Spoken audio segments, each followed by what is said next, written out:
উক্ত ভূমি, তবে কোনো কারখানা ভবন কিন্তু এটা অন্তর্ভুক্ত হইবে না। কারখানা যদি কোনো ভবন থাকে সেটাকে আমরা গৃহ বলবো না।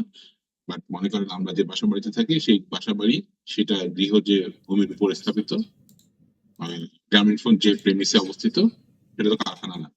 তাহলে সেটা একটা উক্ত ভূমিটা গৃহ সম্পত্তির মধ্যে।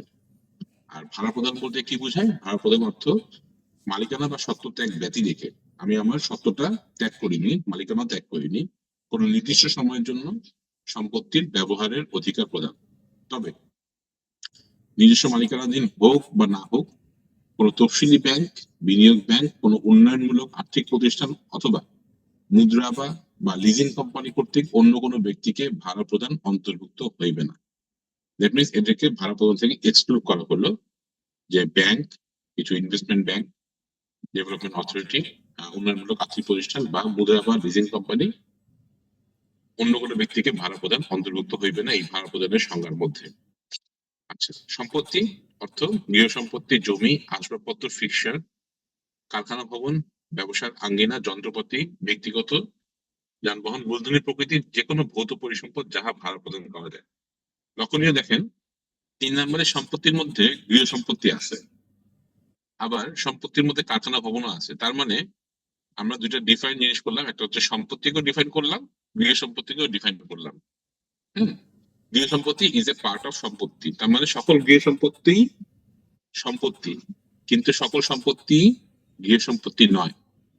ছোটবেলা আমরা যেটা পড়েছিলাম, সকল খারই খারক কিন্তু সকল খারকই খান নয়। এই জিনিসটা ওইখানে একটু লক্ষ্য রাখেন, পরবর্তীতে বুঝতে পারবেন কেন বলা হলো। আচ্ছা, তাহলে ভাড়া হতে আয় 1 নম্বর, কোন ব্যক্তির কোন সম্পত্তির মোট ভাড়া মূল্য হইতে। সম্পত্তি বলতে কি বোঝায়? আগের স্লাইডে যাই, 3 নম্বরটা দেখেন, সবগুলোই কিন্তু সম্পত্তি। 3 নম্বর, সম্পত্তি অর্থ গৃহ সম্পত্তি, জমি, আসবাবপত্র, ফিক্সচার, কারখানা ভবন, ব্যবসার আঙ্গিনা, যন্ত্রপাতি, ব্যক্তিগত যানবাহন, মূলধনী প্রকৃতির অন্য কোনো ভৌত পরিসম্পদ। তাহলে কোন ব্যক্তির মোট সম্পত্তির মোট ভাড়া মূল্য হইতে এই অধ্যায়ে বর্ণিত সর্বমোট অনুমোদনযোগ্য খরচ বাদ দিলে যাহা অবশিষ্ট থাকবে তাহাই হইবে উক্ত সম্পত্তি হইতে উক্ত ব্যক্তির ভাড়া আয়। সিম্পলি এ মাইনাস বি। এ হচ্ছে আমি প্রতি মাসে যা ভাড়া পাই, তারপর সম্পত্তির যে মোট ভাড়া মূল্য। বি, বি কি? আমি কতটুকু এক্সপেন্ডিচার আমাকে সরকার অনুমোদন করবে, সেটা হচ্ছে বি। এ মাইনাস বি করে যে নেটটা থাকবে সেটাই হচ্ছে আমার উক্ত সম্পত্তির হতে ভাড়া হতে আয়। 2 নাম্বার, কোন ব্যক্তির সম্পত্তির কোন অংশে উক্ত ব্যক্তির নিজ ব্যবসায়ের উদ্দেশ্যে নিয়োজিত থাকলে বা তাহা হইতে উক্ত আয় প্রাপ্ত আয় উক্ত ব্যক্তির ব্যবসা হইতে আয় খাতে পরিগণনা যোগ্য হইলে উক্ত উৎসের জন্য এই ধারা প্রযোজ্য হইবে না।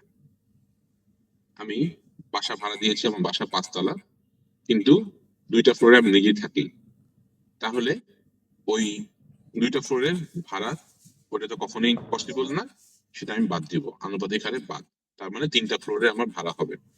বা আমি কোন একটা সার্টেন কোম্পানিকে আমার একটা সম্পত্তি ভাড়া দিয়েছি, সেই সম্পত্তির ভাড়ার জন্য আমি একটা প্রেমিস ভাড়া দিয়েছি, 1 লক্ষ টাকা করে ভাড়া দিয়েছি, কিন্তু আবার ওইখানে আমার নিজের ব্যবসা চলে, ওখানে আমার নিজের ব্যবসা চলে, এবং ওই ব্যবসা থেকে যে আয়টা হয় সেটা আমার আবার ব্যবসাতে আয় খাতে পরিগণনা যোগ্য হয়। তাহলে ওইটার থেকে আমি সম্পত্তি যে ভাড়া পাই সেই ভাড়া হতে আয়ের এই কলামে আসবে না। 3 নাম্বার, কোন সম্পত্তির ভাড়ার প্রকৃতি, কারবার, বাণিজ্য বা ব্যবসা নির্ভরশে যে ধরনেরই হোক না কেন, ভাড়া হইতে আয় খাতের অধীন আয় পরিগণনা করিতে হইবে। দ্যাট মিনস যে কোনো প্রকার ভাড়াই যদি হোক না কেন, সেটাকে আমরা ভাড়া হিসেবে আয়ের মধ্যে গণনা করব। কিন্তু এটা বলা যাবে না যে এখানে আমরা এই ব্যবসাটা করব বা এই বাণিজ্যটা করব, সেটা করার জন্য এটা ব্যবসা হতে আয় না। এটা সিলি কোশ্চেন আসে মাঝে মাঝে। মনে করেন কোন একটা ব্যাংক, ব্যাংক না, যে কোনো একটা কোম্পানি, তাদের কাজই হলো সে ডিফারেন্ট একটা প্রেমিস ভাড়া নিয়ে বা রেন্ট করে লিজ করে সেটাকে থার্ড একটা পার্টির কাছে সে ভাড়া দিয়ে দিল। তাহলে এক্ষেত্রে ওই কোম্পানি, যে কোম্পানি সব জায়গায় লিজ নিয়ে বেড়ায়, লিজ নিয়ে সেটাকে আবার রিলিজ দেয়, মানে আরেকজনের কাছে ভাড়া দেয়, হ্যাঁ, তাহলে সে বলতেই পারে যে না, এটা আমার ব্যবসা হতে আয়, এটা আমার ভাড়া হতে আয়ের মধ্যে না। এই জিনিসটাকে নালিফাই করার জন্যই গ নম্বর বলা হয়েছে যে তুমি যে উদ্দেশ্যেই ভাড়া দাও না কেন ওইটাকে তোমার ভাড়া হতে আয়ের মধ্যে গণনা করতে হবে, এটাকে ব্যবসা হতে আয় বলা যাবে না। মনে হয় আমরা ক্লিয়ার হয়েছি, পরে পদে আগে। আচ্ছা, ভাড়া হতে আয় যে ক্ষেত্রে একাধিক ব্যক্তি যদি একটা একই সম্পত্তির মালিক হয় তাহলে ভাড়া হতে প্রথম কলামটা যদি কোনো সম্পত্তিতে কোনো ব্যক্তির অংশের পরিমাণ সুনির্দিষ্ট এবং নিশ্চিত হয় তাহলে শেয়ারে আনুপাতিক হারে। আমি তিনজন মালিক একটা সম্পত্তির মালিক, তাহলে সেখান থেকে যে ভাড়া হতে পাবে সেখানে 33.33% করে সেখান থেকে তারা আনুপাতিক হারে মালিকানা শেয়ার অনুযায়ী ভাড়া হতে আয় হিসাবে তাদের ফাইলে দেখাতে হবে। আর যদি কোনো সুনির্দিষ্ট পরিমাণ না থাকে তাহলে আমরা উক্ত সম্পত্তির ভাড়া হইতে কোনো ব্যক্তির কর পরিগণনার ক্ষেত্রে ওকে একটা ব্যক্তি সংঘ হিসাবে পরিগণিত করবো, একটা থোক হিসাবে তাকে ধরে দেব। আর যদি সুনির্দিষ্ট এবং নিশ্চিত হয় তাহলে শেয়ারে আনুপাতিক ভাবে 4 জন হলে 25%, 3 জন হলে 33.33%। ভাড়া হতে আয় গণনার ক্ষেত্রে আমরা এভাবে গণনা করব যে সম্পত্তির মোট ভাড়া মূল্য যদি আমরা ক ধরি তাহলে সেটা হচ্ছে 3টার যোগফল মাইনাস 2টা পয়েন্টের বিয়োগফল, ক খ প্লাস গ প্লাস ঘ মাইনাস ম মাইনাস চ। তাহলে কত বললাম আমি মোট ভাড়া মূল্য? খ উক্ত সম্পত্তি হইতে প্রাপ্ত ভাড়া পরিমাণ বা সম্পত্তির বার্ষিক মূল্য, এই দুইয়ের মধ্যে যাহা অধিক। আপনি কোম্পানি আপনি বললেন যে আমি এখান থেকে ভাড়া পাই মাসে 20,000 টাকা, কিন্তু ডিসিটি ডেপুটি উপকর কমিশনার উনি বললেন না, আপনি গুলশানের একটা প্রাইম এরিয়াতে সম্পত্তি ভাড়া দিয়ে থাকেন 2,000 স্কোয়ার ফিট, এটা কোনোভাবেই 50,000 টাকার নিচে ভাড়া হতে পারে না। সম্পত্তির বার্ষিক মূল্য আমি 50,000 টাকার নিচে ক্যালকুলেশন করব না। সুতরাং তখন সেটা লিগাল এবং সেটা ভেটেড হইলে 50,000 টাকা করে সেটাকে আমরা সম্পত্তির বার্ষিক মূল্য বলবো। এই জন্য এখানে দুইয়ের মধ্যে যাহা অধিক তাহা বলা হয়েছে। গ উক্ত আয়বর্ষে উক্ত সম্পত্তি হইতে প্রাপ্ত অগ্রিম ভাড়া প্রকৃতির অর্থ তাহা যে নামে অভিহিত করা হোক না কেন। আমি ভাড়া নেওয়ার সময় আমার কাছ থেকে যে কোম্পানি একটা ভাড়া নিল, আমি একটা জায়গার মালিক, আমি তার থেকে 10 লাখ টাকা সালামে নিছি বা 10 লাখ টাকা অ্যাডভান্স নিয়েছি, সেই অ্যাডভান্সটা আপনার সাথে ওই যেই বছর আপনি নিয়েছেন সেই বছরই আপনার মোট ভাড়া মূল্যের সাথে যোগ হয়ে যাবে।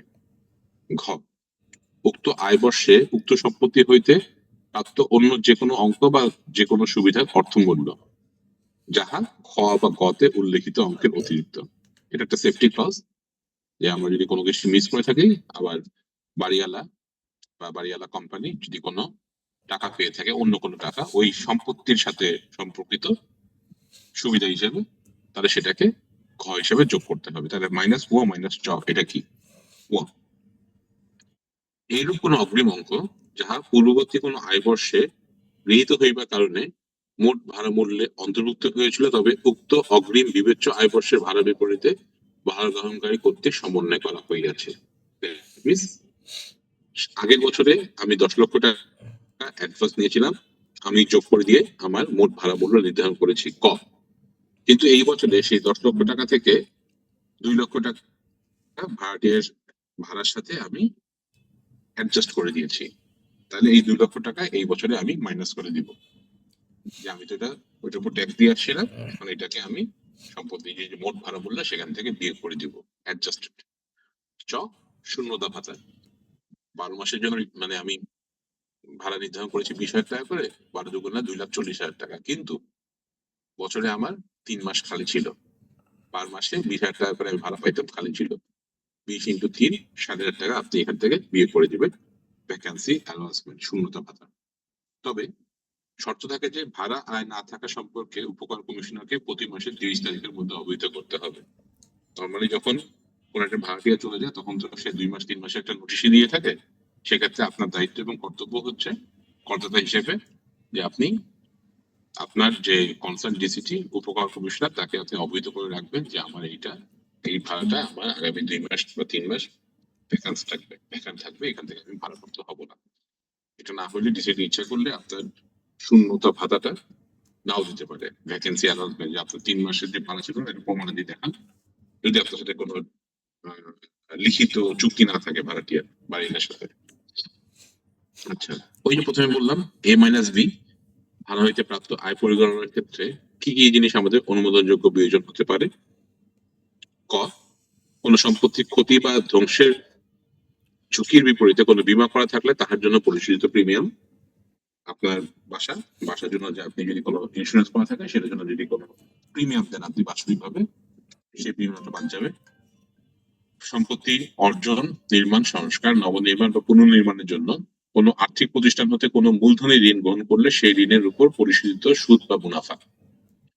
আপনি সম্পত্তি বাড়ানোর জন্য হাউস বিল্ডিং ফিনান্স কর্পোরেশন থেকে 1 কোটি টাকার একটা লোন নিয়েছেন, সেই লোনের জন্য আপনাকে ষান্মাসিক হিসাবে বা ত্রৈমাসিক হিসাবে 3 লাখ টাকা করে ইন্টারেস্ট পেমেন্ট করতে হয়। সেই ইন্টারেস্ট পেমেন্টটা যতটুকু আপনি করেছেন সেই ইন্টারেস্ট পেমেন্টটা আপনি বাদ দিতে পারবেন।